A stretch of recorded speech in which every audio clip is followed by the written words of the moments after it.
Assalamualaikum warahmatullahi wabarakatuh. Innal hamdalillah nahmaduhu wa nasta'inuhu wa nastaghfiruh wa na'udzu billahi min shururi anfusina wa min sayyiati a'malina may yahdihillahu fala mudhillalah wa may yudlil fala hadiyalah. Asyhadu an la ilaha illallah wahdahu la syarikalah wa asyhadu anna Muhammadan abduhu wa rasuluh. Allahumma shalli ala Muhammad wa ala alihi wa ashabihi wa man tabi'ahu bil huda ila yaumil qiyamah. Wa qala ta'ala ya ayyuhallazina amanu taqullaha haqqa tuqatih wa la tamutunna illa wa antum muslimun. Amma ba'd. Jemaah kaum muslimin dan muslimah yang berbahagia, alhamdulillah kita bisa pengajian 2 kali bagi ibu-ibu atau 3 kali, bapak-bapak yang 2 kali. Semoga pahala panjenengan berlipat ganda. Dan semoga ilmunya semakin bertambah dan amalnya semakin soleh. Salawat dan salam semoga dilimpah curahkan kepada baginda Nabi Muhammad sallallahu alaihi wasallam, kepada keluarganya, kepada para sahabat-sahabatnya, dan kepada seluruh umatnya. Semoga kelak kita mendapatkan syafaatnya di yaumul qiyamah. Bapak Ibu jamaah kaum muslimin dan muslimah yang dirahmati Allah Subhanahu wa taala, ada 7 dosa besar atau 7 yang bisa membinasakan manusia. Yang salah satunya adalah yaitu syirik kepada Allah, kemudian meninggalkan sholat, kemudian memakan riba, durhaka kepada kedua orang tua, kemudian meminum khamr, lalu berjudi dan bersaksi palsu. Nah, sekarang banyak kasus di pengadilan itu yang tidak sesuai dengan harapan. Jadi banyak kasus di pengadilan itu tidak sesuai dengan apa yang diprediksi oleh orang-orang yang menyaksikannya. Nah, kita bayangannya gingko tersangkane meniti penjara sekian tahun, malah justru yang terjadi kebalik. Ini yang kenapa demikian? Karena sekarang itu banyak orang yang bersaksi palsu, bersumpah palsu, sehingga hukum ini menjadi rusak gara-gara persaksian atau gara-gara sumpah palsu. Maka kita akan bahas pada malam ini tentang bahaya daripada bersaksi atau bersumpah palsu. Nah, memang jadi saksi palsu itu menggiurkan karena bayarannya kalau lagi tok korupsi. Nah, saksi yang benar terancam sampai ada namanya LPSK. Jadi lembaga perlindungan saksi dan korban.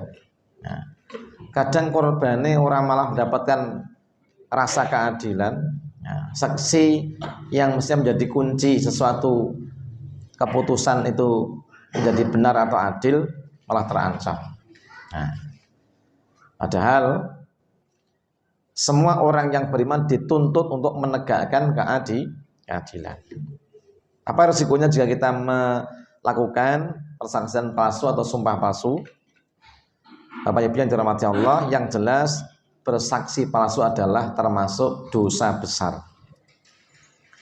Yang siapa melakukannya dan tidak bertobat kepada Allah Subhanahu wa taala, maka pasti tempatnya di dalam neraka jahanam. Ingat, neraka itu memang sekarang belum kelihatan. Tapi yang dikabarkan, diberitakan oleh baginda Nabi kepada kita, kalau sampai orang masuk neraka sedetik saja kemudian dia dikeluarkan dari neraka itu, maka semua kenikmatan yang pernah dirasakan di dunia ini, semua kesenangan yang pernah tersedia itu jadi lupa semua. Tadi saya jam 9 ditelepon untuk mendoakan orang yang kemarin masih jagongan, kemudian sejak tadi jam 1 itu ora kelingan apa-apa. Enek mong motone mong amin wae. Alhamdulillah wae. Nah, paya mong amin. Pripun sehat? Amin. Mangan? Amin. Sare? Amin. Mas paya ngamin tok siapik niku. Nah, daripada enek aku tahu marani wong loro mong misuh-misuh wae. Nah, ini. Maka biasanya orang ini memang suka mengucapkan amin. Hitungannya selalu amin. Nah, saya tanya, Pak, kemutan kula mboten? Amin. Wah, amin. Padahal saya pernah mengantarkannya umroh dan pengajian juga sering ketemu. Omeneh omah jajar masjid sing sanggene pengajian lali blas. Ora kelingan apa-apa. Nah, sing dieling-elingi mung siji, putune. Nah, sitok wetok. Putune lanang tok. Nah. Jenenge ora amin. Nah, jadi yang putune tok sing dieling-elingin. Allah alam itu. Nah, saka sayange karo putune mau, terus saka senenge muni amin. Ini. Nah, kembali. Jadi neraka itu jangan pernah kita meremehkan, jangan anggap itu sesuatu siksa yang ringan. Karena orang kalau sampai di sedetik saja diangkat dari siksa itu, ya lupa semua nikmat yang pernah dirasakan. Makanya mari kita kalau sekiranya harus menjadi saksi, ya kan? Maka jadilah saksi yang jujur. Dia melihat, menyampaikan apa yang dilihat, tidak menambahinya, dan dia juga menyampaikan apa yang didengar tanpa menambah dan menguranginya. Itu jenis saksi yang jujur. Mengatakan apa yang dilihat tanpa menambah dan mengurangi, menyampaikan apa yang didengar tanpa menambah dan mengurangi. Ada awake dhewe iki soal cerita itu nambahi. Nah, nek masalah kudune dijujurke malah dikurangi. Ini enggak patut jadi saksi. Makanya jadi orang kalau kiranya kita harus menjadi saksi, maka katakan apa yang kita lihat sebagaimana yang terjadi, jangan menambah, jangan mengurangi. Kemudian kalau kita mendengar, sampaikan apa yang kita dengar, jangan kemudian membuat karangan-karangan. Nah, seakan-akan mendengar begini begitu. Ini namanya tidak jujur. Nah, orang yang bersaksi dengan benar, maka dia diberi pahala oleh Allah Subhanahu wa taala. Namun barang siapa dia bersaksi, isinya adalah batil. Ya sapa sing bersaksi? Neng apa yang dikatakan si saksi ini adalah kebatilan. Enggak seperti apa yang dilihat dan dia dengar. Atau bahkan dia tidak pernah melihat dan mendengar sama sekali. Apa ngono kuwi? Ono. Nah. Jadi lah saiki akeh proyek akte. Itu kudu ana saksi loro. Itu lah saksine kudu loro. Nah inilah. Ini repot juga ini. Nah, kowe saksine tahu ngerti lahirnya apa ora ditulis wae. Itu masuk tanda-tanda itu. Nah, tapi yang jelas itulah yang terjadi. Hah? Makanya orang desa kudu sak RT padahal saksine luwih enom dibanding sing lahir. Udah ngerti lahir itu. Sallallahu a'lam itu. Lah itu lahirnya nang Wonosobo saksine nang Kalimantan repot. Ini ya, hal-hal yang kadang-kadang kita ini nggak masuk akal. Tapi itulah yang terjadi. Semoga-moga sing lahir itu benar-benar tidak berbohong begitu. Mudah-mudahan saksinya cuma sesuatu yang hanya pelengkap tanda tangan saja. Nah, maka jangan sampai seorang tidak pernah tahu, tidak pernah ngerti, kemudian mau menjadi saksi. Kemudian barang siapa bersaksi, ia beda dengan yang dilihat, namanya dusta, ngapusi. atau dia membuat mengarang cerita dusta, atau berbohong, atau namanya mengada-ada, atau bahkan memanfaatkan kesempatan untuk memutarbalikkan kenyataan atau fakta, bahkan kesempatan untuk membalas dendam, mungkin gitu kan, tersangkanya itu musuhnya dia. Nah, ini kesempatan ini. Nyejloknya sak jelok. Atau kesempatan ngangkat jenenge sijine sama. Maka siapa bersaksi itu dia persaksiannya ada kepentingan selain daripada masalah hukum yang terjadi, maka dia sudah termasuk namanya bersaksi palsu. Ini hukumannya berat. Maka orang-orang yang berkepentingan itu kalau hakim yang jujur itu tidak boleh. Sampeyan sapa? Kula koncone ora entuk. Kanca ora entuk ngopo? Kanca iso ngurangi iso nambahi. Kalau ada perceraian di pengadilan itu kan. Sama saya tadi sesine pengadilan cerai. Prontawono ya. Nah, itu mesti sing diambil itu mesti duduk adike duduk masih mesti wong liya. Kenapa? Nek adike mungkin gak seneng karo mbayune sing pegatan, pengen ndang bubar pi carane tambah-tambahi. Sementara kene sing pengen aja bubar tambah-tambah dipoles-poles seolah-olah tidak melihat apa yang terjadi. Ini makanya saksi itu harus benar-benar orang yang netral. Maka siapa seandainya memang hakim itu mengendaki jadi saksi. Nek zaman aku cilik nang SD itu ono kisah jenenge Putri Sima. Dengan ora? Nang SD itu Ratu Sima. Nah.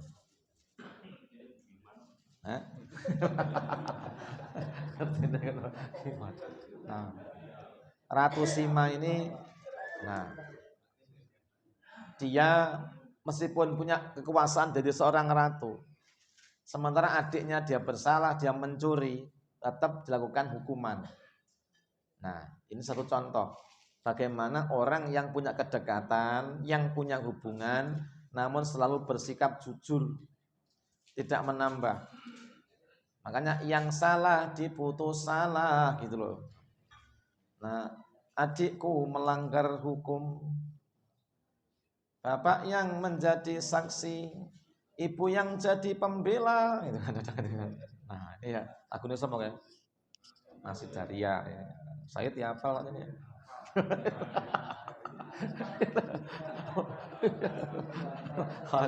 Kalau semua terlibat harus bersaja, baru menyaksikan yang benar.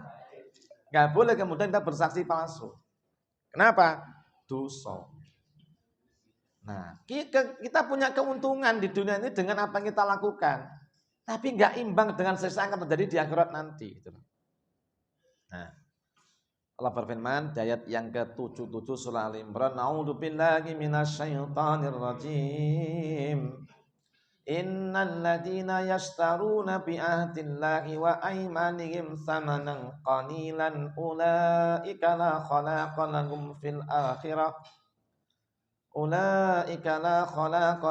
fil akhirati wa la yukallimuhumullahu yaumal qiyamati wa la yanzuru ilaihim wa la yuzakkihim wa lahum azabun alim."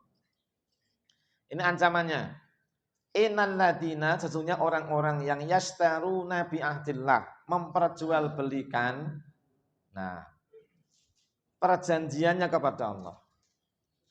Kita kan sudah bersumpah janji kita mau jadi orang yang jujur, mau jadi orang yang benar-benar adil.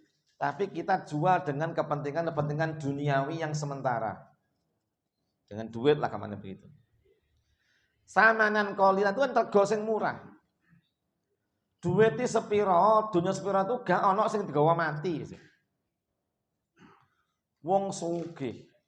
Di Malang itu ada orang juragan batu bara, mobilnya 358 koleksi. Nah. Ora plat nomornya. Wah. Ini wong aja urip nesu lho ngono-ngono. Wis mati. Nah. Mobilnya koleksinya luar biasa. Bahkan pernah diundang dalam acara di Jakarta itu. Dalam zamannya ulega urip ya itu.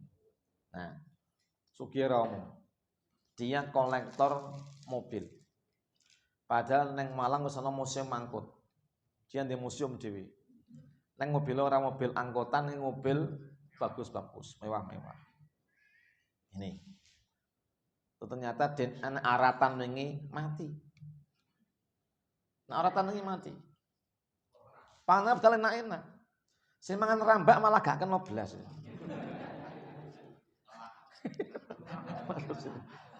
Tapi sing mangan enak-enak malah kena aratan itu malah mati. Itu enggak ada satu mobil pun yang dibawa. Mobil kalau sing digowo. Nah, makanya kalau kita kemudian itu begitu terobsesi oleh kesenangan dunia, lalu kita sampai memperjualbelikan janji, menukar kesaksian, yang mesti kita ngomong A kita ganti dengan B karena bayaran yang seperti itu. Ulaika la khalaqa lahum fil akhirah. Mereka itu tidak mendapatkan sedikit pun bagian daripada kenikmatannya di akhirat. Kula jenengan niku dikanggo prihatin. Direwangi ora mangan enak, ora numpak sing ngepenake, ora nyawang sing nyenengke. Karena takut kepada Allah, besok diganti dengan nikmat yang abadi. Neng sapa sing ngedol saksiane, ngedol sumpahnya dengan dunia sebanyak apapun, maka tidak akan ia dapatkan kebaikannya sedikit pun besok di akhirat. Jangan coba mawon ora percaya. Kuburannya sedadi gitu. Ya ta. Sing daftar jongkah ya. Kuburannya wis nyepak. Nah, wala yukallimuhumullah. Dan Allah tidak akan mengajaknya bicara. Enggak disapa sedikit pun. Wala yang duru ilaihim. Dan Allah tidak akan melihatnya. Mau nyamang aja. Mau sepet nyamang. Nyamang wong sing dora jujur niki wis nyamang wis. Inilah jenengan tahu dihapusi wong.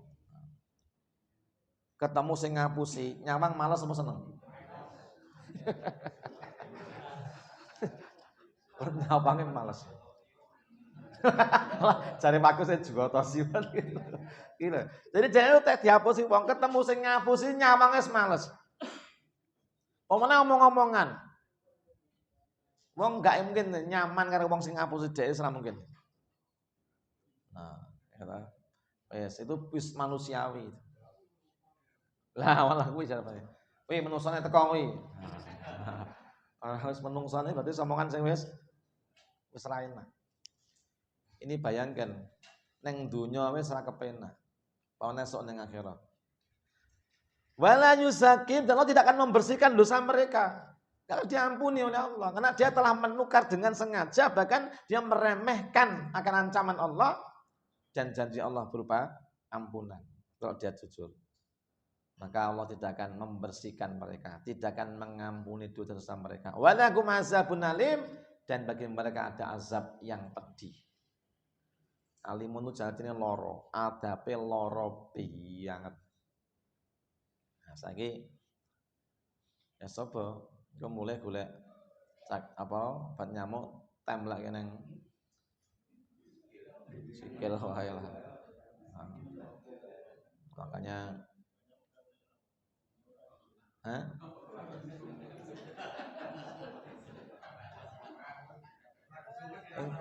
ngejak main-main iki. Maksudnya ki jenebat nyamuk iki sumetan. Apa bahasamu templek tanpa disumet iki? Angel. Angel itu. Nah, gitu. Nah, tadi Pak siang saya ketemu orang baru pulang gaji. Nanya Pak Slamet Riyadi. Slamet niki tak takoni. Pripun Pak Slamet? Wah, panas Mas. Panas tenan. Panas tenan. Kaya apa rasane? Wah, puncak-puncak wiyangku ning kono 58. 58, 58 niku supaya kepalane 4 minimal. Tapi nek nang Madinah si kepala 8. 37, 40 kalau sejarah. Mekah itu wah sini panas. Nah, rasanya nek nyangkat durane kaya cedak geni itu. Panas. Kaya cedak geni itu. Hati mulai itu do kosong rupanya dadi ireng-ireng itu. Nah, iki urung nang neraka. Kuwi lagi nang kulone Pundung Gedhe kon. Ya ta. Lagi nang kulone Pundung Gedhe. Ya kula adoh. Wis kaya ngono rasane. Lho ndahno sesuk ki nek ngantek awake dhewe kuwi melakukan apa yang menyebabkan siksa itu sampai diobong azabun alim, siksa yang membakar kita. Padahal innal ladzina kafaru bi ayatina saufa nuslihim nara. Orang-orang yang mengingkari ayat-ayat kami itu termasuk orang mung sing ora beriman tok. Wong sing memutar balikkan ayat, dikandani ora percaya, dinasihati ora manut. Nah, apa kata Allah Subhanahu wa taala? Saufa nuslihim nara.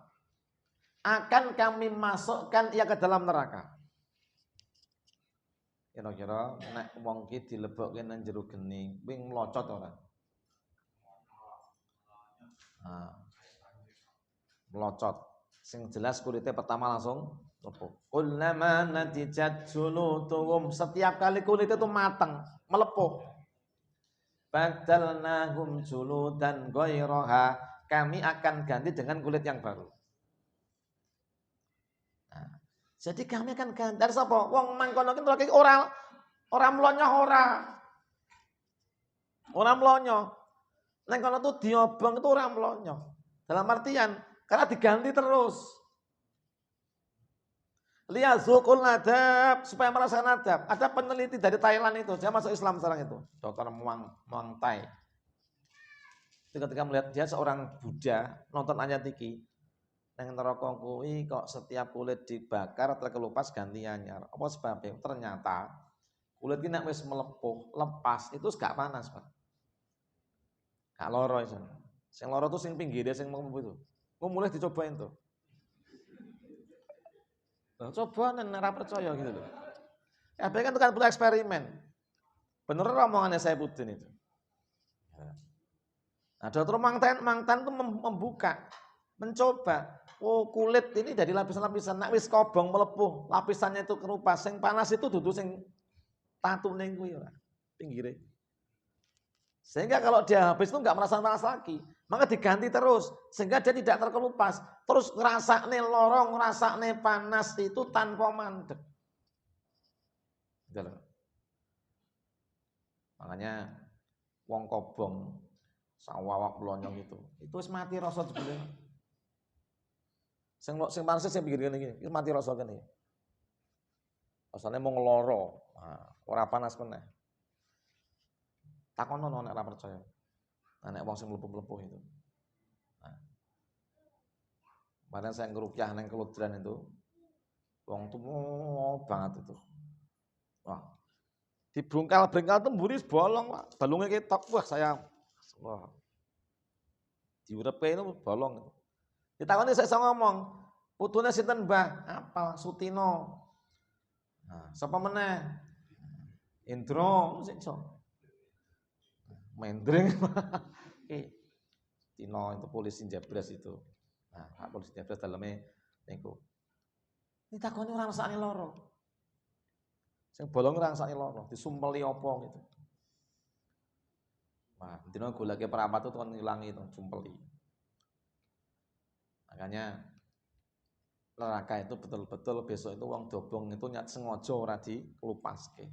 Liyazukul azab, supaya mereka merasakan bagaimana dahsyatnya azab itu. Nah, jadi liyazukul azab, supaya mereka merasakan azab. Makanya kita jangan main-main. Wedi karo Gusti Allah tenanan, wedi aja ngantek nindakake apa sing dilarang karo Gusti Allah. Allah sing penting ra sing ngerti lho. Allah itu kita meskipun ndak tahu, Allah tuh Maha tahu. Kula jenengan niku berbuat baik itu enggak ada orang tahu, Allah menyaksikan dan Allah mencatatnya. Kita berbuat maksiat enggak ada orang tahu, tetap ada catat. Jangan bermain-main lah, anak uangnya sikat wae. Nah, anak uang hati-hati, karena anak uang sikat. Tidak bisa. Hidup ini ujiannya tadi ketakwaan. Urip itu senilai dudu ganteng, dudu bagus, dudu sugih, dudu miskin. Neng takwa. Oh, anteng kaya ngopo ora takwa ra neng manfaate. Elek kaya ngopo ora takwa ya ora neng apa-apane. Sugih ora takwa ora neng artine, marat ora neng artine.